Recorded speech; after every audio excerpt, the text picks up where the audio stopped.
ఉద్యమ నేలపై కథనబేరి సభ. ఇక్కడి నుంచే కేసీఆర్ ఎన్నికల శంఖారావం. గులాబీ దళానికి దిశానిర్దేశం చేయనున్న చీఫ్. కథనబేరి బహిరంగ సభకు సర్వం సిద్ధమైంది.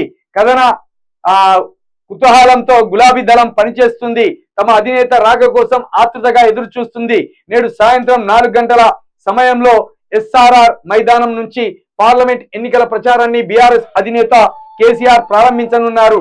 కథనబేరి బహిరంగ సభ వేదిక నుంచి వినోద్ కుమార్ మీడియాతో మాట్లాడారు.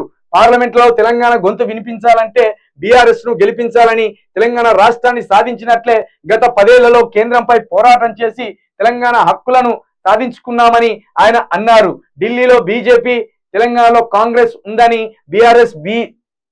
బీఆర్ఎస్ ఎందుకనే వారికి ధీటుగా కేసీఆర్ సమాధానం చెప్తారని ఆయన అన్నారు. పార్టీ ఎంపీలు పార్లమెంట్ లో తమ గళాన్ని విప్పి ఎన్నో సాధించుకున్నారని ఇప్పుడు మరింత ఆవశ్యకత ఉందన్నారు. తెలంగాణ స్పృహ సోయి ఉండవలసిన ఎంపీలు ఢిల్లీలో ఉండవలసిన అవసరం ఉందని వినోద్ కుమార్ తెలిపారు. కాంగ్రెస్ పార్టీ అధికారంలోకి వచ్చి ఏమీ చేయలేదు అన్నారు. లోపల వివరాల్లో ఉన్నాయి.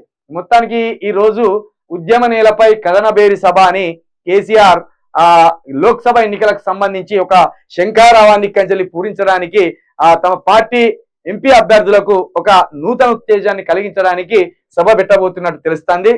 కేసీఆర్ అధికారం లేనప్పుడు ఎట్లయితే వ్యూహాలు వండిండో సేమ్ గదే వ్యూహాలు వండుతాను.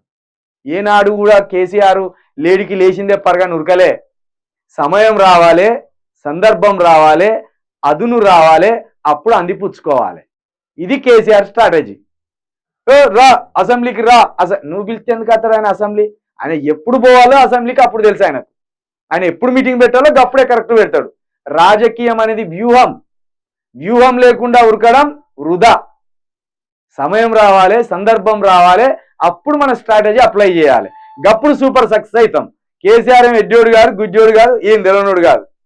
దేశ రాజకీయాలను 10 సంవత్సరాలు పిచ్చిలే పిడిచిపెట్టిండు.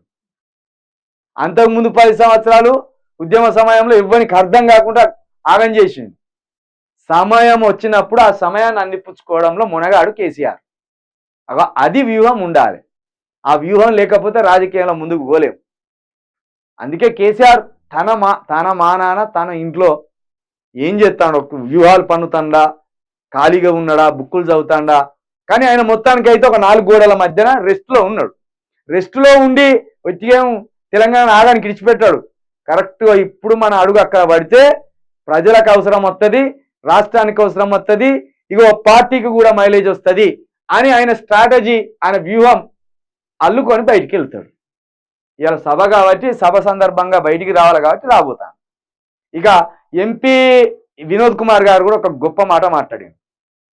తెలంగాణకు నిధులు రావాలన్నా, తెలంగాణకు మంచి జరగాలన్నా తెలంగాణ సోయి ఉన్నోడు, తెలంగాణ స్పృహ ఉన్నోడు అక్కడ పార్లమెంట్లో ఉండాలి. తెలంగాణ సోయి లేనోడు, తెలంగాణ బార్డర్స్ లేనోడు, తెలంగాణ మీద అవగాహన లేనోడు పార్లమెంట్లో కూర్చుంటే ఎట్లుంటుంది అంటే మన బండి సంజయ్ లాగా, అదే ధర్మపురి అరవింద్ లాగా ఉంటుంది. బండి సంజయ్ కరీంనగర్లో అత్యధికమైన ఓట్లతోటి ఓడిపోబోతున్నాడు. మళ్ళీ ఆ ప్లేసులో వినోద్ కుమార్ గారు గెలవబోతున్నారు.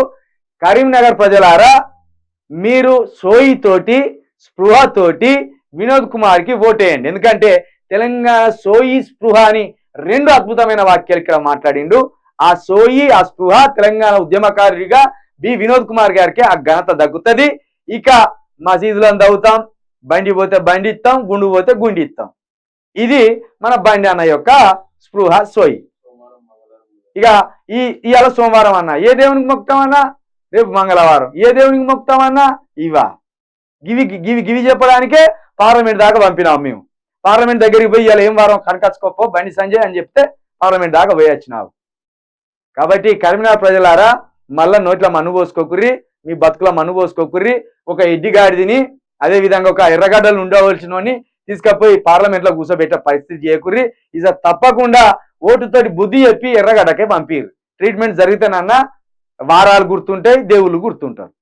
ఆయనకు తెలియక సభ మీదకి వచ్చి అంటాడు అన్నట్టు. ఇలా ఏ వారం అన్నా మర్చిపోతాడు. ఇక మనం చెప్పాలి మంగళవారం అన్నా అంటే మంగళవారం అన్నా ఇలా మంగళవారం ఏ దేవునికి తెలియదు. మంగళవారం ఏ దేవునికి మొక్కుతారు మన హిందువులు అని తెలియదు. ఏ దేవునికి మొక్కుతారు అన్నా అంటే మళ్ళీ కిందికి వెళ్ళి చెప్తారు, అరే ఇలా ఈ దేవుని నేను మొక్కి రాలే కదా మరి, అట్లా మర్చిపోతాడు. కాబట్టి ఎర్రగడ్డకు పంపితే అన్ని సెట్ అవుతాయి.